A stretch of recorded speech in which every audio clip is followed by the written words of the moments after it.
Welcome to Med Buddies, your guide to medic, and subscribe. And do not forget to share this video. Bad buddies. तो कैसे हो आप लोग? हम start कर रहे हैं पार्ट 2 ऑफ हिस्टोलॉजी, ठीक है, basic of histology. I hope आपने पार्ट 1 देखा है। अगर आपने देख भी लिया है तो आप एक बार उसको रिवाइज करके जल्दी से आ जाओ ताकि हमें याद करने में ईजी हो। आगे का कंसेप्ट हमें अच्छे से समझ में आएगा, तो आप जल्दी से रिवाइज कर लो। अगर आपने देख लिया है तो, नहीं देखा है तो go and watch it and don't forget to like and subscribe, ठीक है। चलो अभी हम देखते हैं कार्टिलेज के बारे में। तो कार्टिलेज क्या होती है आपको पता है? एक स्पेशल कनेक्टिव टिश्यू होती है। जैसे हमने फर्स्ट वीडियो में बात किया, इसमें भी सिमिलरली सेल्स होते हैं और मैट्रिक्स होती है। अब सेल कौन से सेल्स होते हैं? कॉन्ड्रोसाइट होती है और कॉन्ड्रोब्लास्ट होते हैं। मैट्रिक्स में क्या आता है? Ground substance and fibres. अब हम देख रहे हैं कि जो कार्टिलेज है उसको हमने फर्दर 3 में सब डिवाइड कर दिया, hyaline cartilage, elastic cartilage and fibro cartilage. अब हम जो ऊपर हमने सेल्स का टाइप देखा ना यहाँ पे कॉन्ड्रोसाइट, तो हम पहले कॉन्ड्रोसाइट्स के अरेंजमेंट के बेसिस पे हमने तीनों को डिफरेंशिएट किया है। अब हाइलाइन कार्टिलेज में अगर आप देखो तो कॉन्ड्रोसाइट का अरेंजमेंट ग्रुप्स में है, इलास्टिक में भी ग्रुप्स में है, पर जो फाइब्रो कार्टिलेज है इसमें हमारा जो अरेंजमेंट है ये रोज में है। ओके, तो अब हम मैट्रिक्स से स्टार्ट करते हैं। मैट्रिक्स में हाइलाइन कार्टिलेज के सबसे पहला काम जो आप करोगे, आपको याद रखनी है इसकी डायग्राम, ठीक है। मैंने आपको फर्स्ट वीडियो में भी बोला था कि डायग्राम इज़ वेरी इंपॉर्टेंट। जब आपने डायग्राम ड्रॉ कर दिया आपको ऑटोमेटिकली ज़्यादा नंबर फेच हो जाएंगे आपके यूनिवर्सिटी एग्जाम्स में, and it is also important from your MCQ point of view, ठीक है। तो अभी देखो क्या याद रखना है। सबसे पहले आपने एक सर्कल ड्रॉ किया, आपने देखो आउटर फाइबर्स लेयर ड्रॉ कर दिया, इनर सेलुलर लेयर ड्रॉ कर दिया, ऊपर आपने कॉन्ड्रोब्लास्ट ड्रॉ कर दिया, कॉन्ड्रोसाइट ड्रॉ कर दिया। कॉन्ड्रोसाइट का जो आपका बाउंड्री कर रहा है उसको लैकुनी बोलते हैं, ठीक है, उसको कवर करता है लैकुनी। कॉन्ड्रोसाइट और लैकुनी के बीच में आपका हो गया टेरिटोरियल मैट्रिक्स, और 2 लैकुनी के बीच में आपका हो गया इंटर टेरिटोरियल मैट्रिक्स, और एक है आपका सेल नेस्ट। अगर आपके एक लैकुनी के अंदर 2 कॉन्ड्रोसाइट से ज़्यादा है तो हम उसको सेल नेस्ट बोलते हैं, ओके। अब अगर आप एक चीज़ नोटिस करोगे तो आपको दिख रहा होगा कि इसका जो ग्राउंड सब्सटेंस है वो एकदम शाइनी ग्लॉसी सा है। इसमें आपको बिल्कुल भी इरेगुलरिटीज़ या ऐसे बंडल्स या कुछ भी फाइबर्स नहीं दिख रहे। तो इसको हम कैसा बोलते हैं? सरफेस शाइनी या ग्लॉसी। अब ये शाइनी या ग्लॉसी क्यों है? क्योंकि जो रिफ्रैक्टिव इंडेक्स है आपका टाइप 2 कोलाजन फाइबर का, that is similar to the ground substance, तो वो कैंसिल आउट कर देता है, जिसकी वजह से इसका शाइनी अपीयरेंस होता है, ओके। अब आ जाओ आप इलास्टिक कार्टिलेज पे। इलास्टिक कार्टिलेज में हम क्या देख रहे हैं कि इसमें भी आपका जो कॉन्ड्रोसाइट्स का अरेंजमेंट है वो ग्रुप्स में हो रहा है, ठीक है। अब इसकी मैट्रिक्स में आपको क्या मिलेगा? इलास्टिक फाइबर मिलेगा एंड टाइप 2 कोलाजन फाइबर मिलेगा, ओके।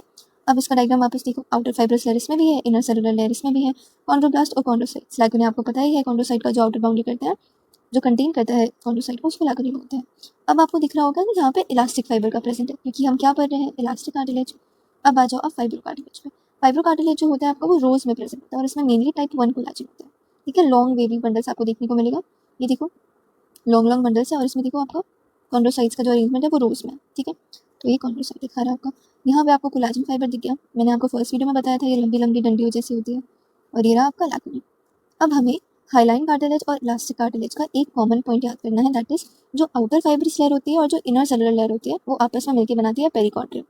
अब जो पेरिकॉन्ड्रियम है अभी हमने पढ़ लिया, इसमें भी प्रेजेंट है, दैट इज हाइलाइन में भी प्रेजेंट है और ये इलास्टिक में भी प्रेजेंट है, पर फाइब्रो कार्टिलेज में ये एब्सेंट होती है। अब आ जाओ most important part of the table पे। तो मोस्ट इंपॉर्टेंट पार्ट में आपका आता है एग्जाम्पल्स। एग्जाम्पल सबसे पहले हम याद करेंगे हाईलाइन कार्टिलेज का। हाईलाइन कार्टिलेज का एग्जाम्पल कैसे याद करना है? रेस से, ठीक है, RACEE, ओके। आर से हमारा गया रेस्पिरेटरी कार्टिलेज, ए से अपना गया आर्टिकुलर कार्टिलेज, सी से हमारा गया कोस्टल कार्टिलेज, ई से हमारा गया एम्ब्रियोनिक कार्टिलेज, और दूसरे से गया एपिफाइसियल कार्टिलेज।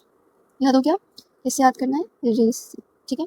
दूसरी का दैट इज इलास्टिक कार्टिलेज का एग्जाम्पल हमें याद करना है। आपको पता है ना एक्सटर्नल कैरोटिड आर्टरी होती है, तो 1 3 2 1 मतलब ECA 3 2 1, 3 times E 2 times C and 1 time A।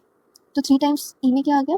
Epiglottitis, ear lobe and Eustachian tube, ठीक है। 2 टाइम्स C में आ गया corniculate cartilage and cuneiform cartilage, और आपका एपेक्स ऑफ एरिटेनॉइड, ए से आ गया। अब आप आ जाओ फाइब्रो कार्टिलेज के एग्जाम्पल में। तो मैगी तो आप लोग सब खाते होंगे, तो मैगी से याद रखना है। M से हो गया मेनिस्कस, A से हो गया आर्टिकुलर डिस्क, G से हो गया ग्रेनॉइड लैब्रा, एंड इंट्रोवर्टिब्रल डिस्क हो गया आपका IC, ओके। तो अब हम आते हैं इस वीडियो के सेकंड टॉपिक पे, जो कि है मसल्स। तो मसल में हमें क्या पढ़ना है कि it is made up of myocytes. Myocytes क्या होता है? इलोंगेटेड मसल फाइबर्स होते हैं, ठीक है। इट इज मसल जो होता है, sorry, it's covered by connective tissue that provides pathway for neurovascular structure. अब मसल को भी हमने 3 में सब डिवाइड कर दिया। कितने टाइप्स के मसल हो गए आपको भी पता है? स्केलेटल हो गए, कार्डियक हो गए एंड स्मूथ मसल्स हो गए। अब on the basis of features हम इसको डिफरेंशिएट करेंगे। जो स्केलेटल मसल है उसका लोकेशन होता है स्केलेटल सिस्टम, कार्डियक मसल का हो गया हार्ट, और स्मूथ मसल का क्या हो गया? Hollow viscera, very good. Striations skeletal muscle में प्रेजेंट होते हैं, कार्डियक में भी प्रेजेंट होते हैं, पर स्मूथ मसल में एब्सेंट होते हैं। कंट्रोल, स्केलेटल मसल में तो आपका कंट्रोल है, तभी तो आप चल फिर पाते हो, खेल पाते हो, है ना। पर क्या आपका कार्डियक मसल पे कंट्रोल है? बिल्कुल नहीं। और क्या आप अपना विसरा कंट्रोल कर पाते हो? बिल्कुल भी नहीं। तो ये दोनों हो गए इनवॉलेंट्री। अब नर्व सप्लाई पर आ जाते हैं। एस फॉर एस से याद करेंगे स्केलेटल का, तो सोमाइट्स फॉर स्केलेटल, ठीक है। तो सोमैटिक नर्व हो गया आपका स्केलेटल मसल के लिए।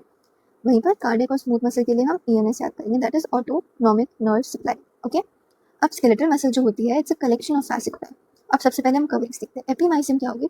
Outer most covering of the muscle. ये पूरा एक मसल है, आपको पता है, ठीक है। इसमें न्यूमरस फैसिकुलाई है, ठीक है। तो एपीमाइसियम इंक्लोजेस न्यूमरस फैसिकुलाई, समझ में आया। अब आ जाते हैं पेरीमाइसियम पे। पेरीमाइसियम क्या होता है?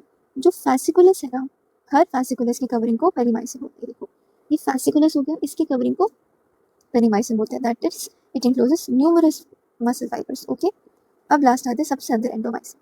अब अगर आप ये भी फैसिकुलस को बाहर निकालोगे ना, तो इसके अंदर अब ये मसल फाइबर दिखेगा आपको, ठीक है। तो इसको जो कवर करता है उसको हम बोलते हैं एंडोमाइसियम, ठीक है। अब आ जाओ स्केलेटल मसल फाइबर पे, क्या होती है ये? तो ये अगर पहले आप डायग्राम देखो, आपको लग रहा है ना लंबे लंबे इलोंगेटेड से।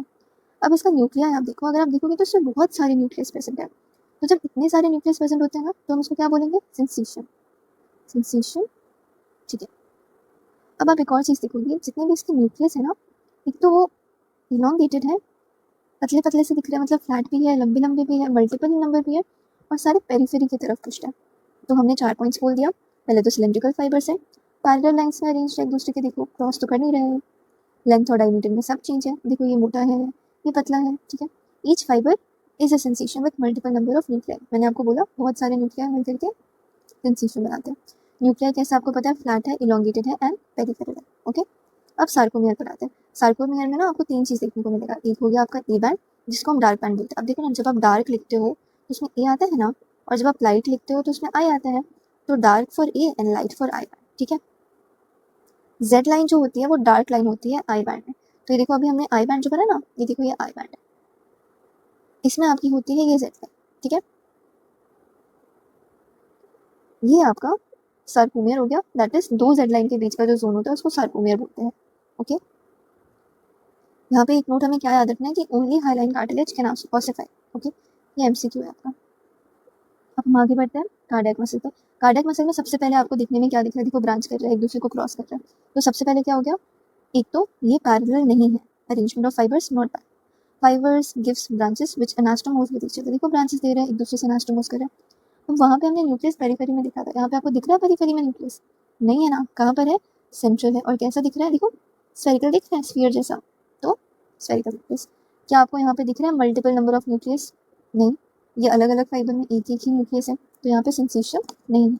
इंटरकलेटेड डिस्क यहाँ पे आपको प्रेजेंट दिखेगी, देखो इसको इंटरकलेटेड डिस्क बोलते हैं, तो ये प्रेजेंट दिखेगी। ब्रांचिंग ऑफ फाइबर आपको दिख रही है, और ये जो स्टेनिंग हमने की है हेमाटोक्सिलिन और ईओसिन वाली स्टेनिंग की है, तो उस पर इसका अपीयरेंस ऐसा दिखेगा। अब आ जाओ स्मूथ मसल। आपको पता है स्मूथ मसल्स में स्ट्राइएशन नहीं होता है, नहीं होता है ना। ये वॉलंटरी होती है कि इनवॉलंटरी होती है? जल्दी बोलो। वेरी गुड, इनवॉलंटरी होती है, ठीक है।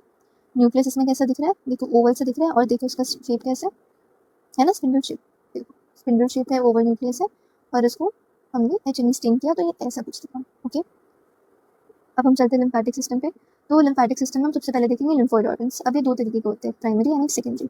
जो प्राइमरी है that is the central ones, and जो सेकेंडरी है वो पेरिफेरल वंस है। तो प्राइमरी में these produce lymphocytes independent of antigenic stimuli। मतलब कोई ज़रूरत नहीं है कि एंटीजन आएगा, इनको जगाएगा, उसके बाद ही lymphocyte प्रोड्यूस करेंगे, नहीं, ये खुद ब खुद बनते रहते हैं, जैसे कि थाइमस में, बोन मैरो में, ठीक है।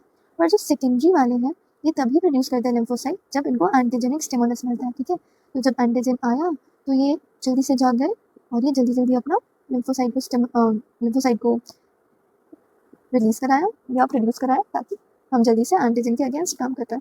इसके एग्जांपल में आ गया spleen, lymph nodes, tonsil, MALT and gut, ठीक है। अब ये जो लिम्फ नोड आप देख रहे हो ना, ये डायग्राम बहुत इंपॉर्टेंट है, इसको थोड़ा ध्यान से देखना, ओके। अब अगर आपको दिखेगा तो इसका एक आउटर कन्वेक्स पार्ट है, ये दिख रहा है कन्वेक्स, इसमें न्यूमरस ओपनिंग है एफरेंट। अब देखो याद रखने के लिए ना, कभी भी इसको एफरेंट नहीं बोलना, नहीं तो आप एफरेंट और एफरेंट में कंफ्यूज हो जाओगे। हमेशा इसको याद रखना आफरेंट। हाँ मतलब आता है, आता क्या है? सेंसरी सप्लाई आता है हमारे पास, और उसके बदले में हम क्या निकालते हैं? मोटर निकालते हैं। तो आ कम्स एंड ई गोस, ठीक है। तो देखो बहुत सारे एफरेंट आफरेंट फाइबर है, ठीक है। तो sorry, it has opening from numerous afferent lymphatic vessels, ठीक है। अब सेकंड जो हमारा ब्लू से दिख रहा है क्या, सब कैप्सुलर साइनस, तो it is present below the capsule and this is the identification feature. ये बहुत इंपॉर्टेंट है, ये एमसीक्यू है, उसको आपको याद रखना है। अब आपका क्या आ गया, आउटर कॉर्टेक्स और इनर मेडुला। ये वाला जो आपका पार्ट है ये आपका कॉर्टेक्स वाला पार्ट है, ये वाला पार्ट, और ये वाला पार्ट तो आपको पता है मेडुला। तो कॉर्टेक्स में आपको क्या दिखेगा कि ये जो लिम्फोसाइट्स है are arranged in follicles, dark periphery with numerous lymphocytes, देखो पेरिफेरी डार्क है with numerous lymphocytes and inner pale germinal centres, ठीक है। अब इनर मेडुला देखो, इनर मेडुला में आपको क्या दिख रहा है, लिम्फोसाइट्स जो है these are arranged in cords, देखो कॉर्ड्स फॉर्मेट दिख रहा है ना। अब फ्लो ऑफ लिम्फ कैसा होता है, आफरेंट से आया सब कैप्सुलर साइनस में गया, ये देखो ऐसा होता है सब कैप्सुलर साइनस, ठीक है। उसके बाद कहाँ गया, ट्रेबिकुलर साइनस में गया, फिर ये मेडुलरी साइनस में आया मतलब इसमें, और फिर फाइनली ये इफरेंट से निकल गया। तो कैसे याद रखना है, स्टार्ट करना है आ से, एंड करना है ई पे, और बीच में एस टी एम। तो एस फॉर सब capsular sinus, T for trabecular और एन फॉर मेडुलरी साइनस। अब हम next topic of this video में जाते हैं जो कि है लिम्फ नोड्स। अभी लिम्फ नोड में आपको कुछ खास याद नहीं करना है, बहुत इजी सा पार्ट है ये, ठीक है। अभी देखो पहले हम ये फोटो देखते हैं, अभी फोटो में आपको याद है ना कि सबसे पहले एफरेंट वेसल होते हैं, बहुत सारे न्यूमरस नंबर, ठीक है। तो देखो ये आपको एफरेंट मिल गए। दूसरा हमने फ्लो में डिस्कस किया था कि एफरेंट के बाद सब कैप्सुलर साइनस में जाते हैं। तो देखो कैप्सूल के जो नीचे होता है वो सब कैप्सुलर स्पेस हो गया, तो एफरेंट से आया फिर वो यहाँ सब कैप्सुलर स्पेस में गया, उसके बाद किस में गया, ट्रेबिकुलर साइनस में। तो ये देखो ये जो साइनस है ये ट्रेबिकुलर साइनस है, ये वाला, ठीक है। उसके बाद कहाँ जा रहा था, मेडुलरी साइनस में, याद है ना आपको।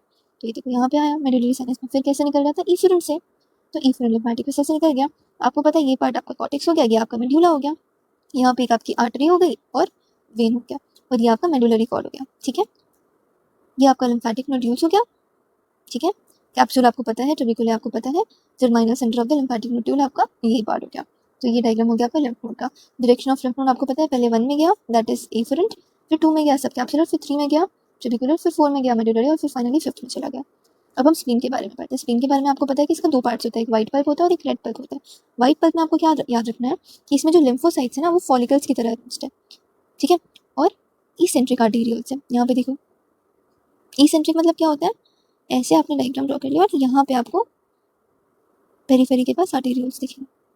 देखो मैं आपको दिखाती हूँ, ये देखो ये व्हाइट पल्प हो गया आपका, ये ऐसे, और यहाँ पे देखो ऐसे आर्टेरियल्स है, तो ये आपका हो गया व्हाइट पल्प। ट्रेबिकुलर के पास आपको पता है वेन एंड आर्टरी होती है, देखो हमने यहाँ पे देखा था, ठीक है। तो आपकी वेन एंड आर्टरी होगी, ओके। कैप्सूल ऊपर हो गया, ये आपका सेंट्रल आर्टरी होगी, ये पूरा आपका ट्रेबिकुलर हो गया।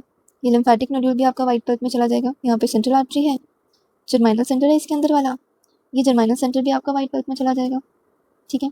स्प्लीनिक कॉर्ड्स जो होते हैं ना वो आपके रेड पल्प में आते हैं, Venus sinus and pulp arteries भी आपके रेड पल्प में आते हैं। देखो इससे आज से ना कोई क्वेश्चन नहीं पूछी जाती, इसमें जो आपको पूछेंगे ना वो बस इतना ही पूछेंगे कि व्हाइट पल्प का पार्ट क्या आएगा, तो आपको ये याद रखना लिम्फेटिक नोड्यूल, आपका जर्माइनल सेंटर, और रेड पल्प का पार्ट क्या आएगा, तो splenic cords, venous sinus and pulp arteries.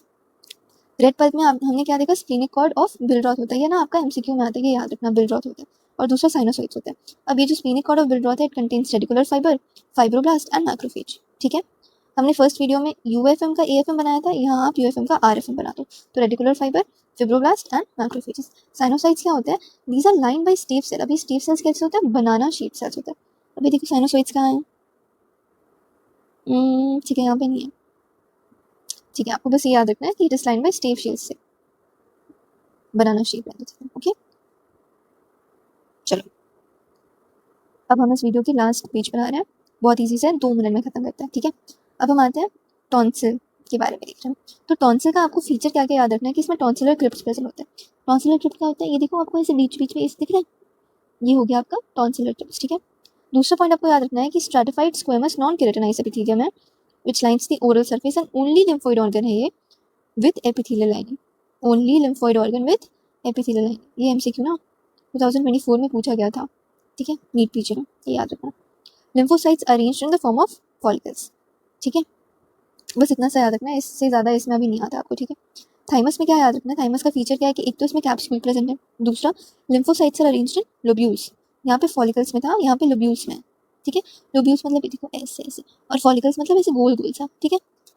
अब आ जाओ, लोब्यूल क्या होता है, इसमें एक आउटर कॉर्टेक्स होता है, एक इनर मेड्यूला होता है। आउटर कॉर्टेक्स में numerous number of lymphocytes and inner medulla में क्या है, few lymphocytes with hassle corpuscles. ये एकदम याद रखना, दिस इज अनदर एमसीक्यू जो पूछा गया।